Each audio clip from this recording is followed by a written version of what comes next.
introduce you to 3 ideas. The first is an expression called white elephant. A white elephant is a project or initiative that some enthusiastic person once started without asking the local people if that's what they wanted.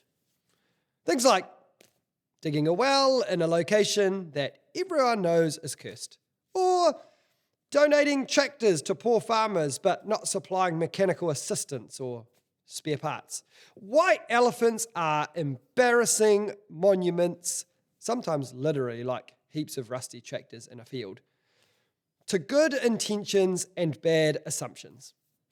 You probably know the expression that assume makes an ass of you and me. What is the cure to assumption and the embarrassing white elephants that assumption gives birth to? It's getting to know people. It's learning the history of your place. It's finding out what is going on. What is working well? What are people proud of? What do they worry about? Every little corner of the world has a story. People who live there make up a unique subculture. Every community has its own history.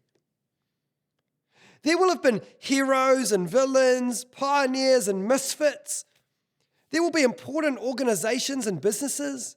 Within people's recollections, there may well have been projects that were started with huge amounts of goodwill and good intentions.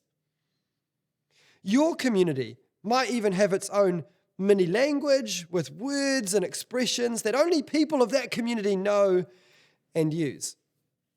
When cross-cultural missionaries arrive in their location, the first thing they do is learn the language. Learning a new language forces you to be humble because you are once again back to communicating like a child. And it forces you into the posture of a learner rather than an expert. Although uncomfortable, these actions are great for the missionary. They are forced to reassess all their assumptions about how and why a community operates. And it's empowering for local people.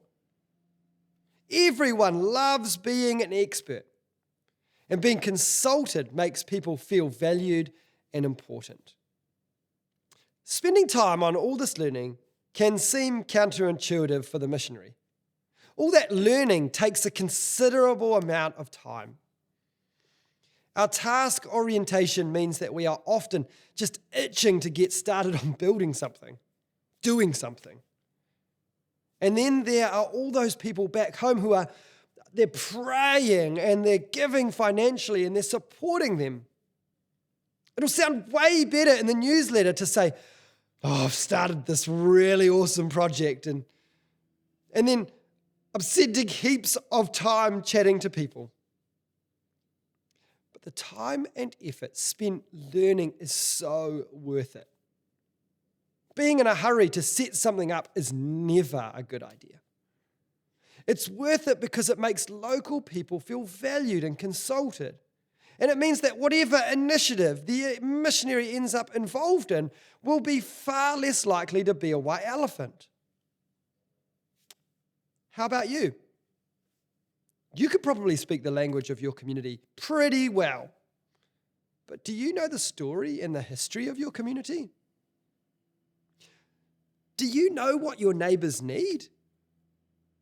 Or do you just assume you know? It's far easier to assume than consult. But sometimes our assumptions are just wrong. And sometimes they're right, but they're just misguided. It's far better in the long run for us to approach our communities humbly, to be a learner rather than an expert. Ask yourself with all honesty, could you say that your attitude is one of a learner?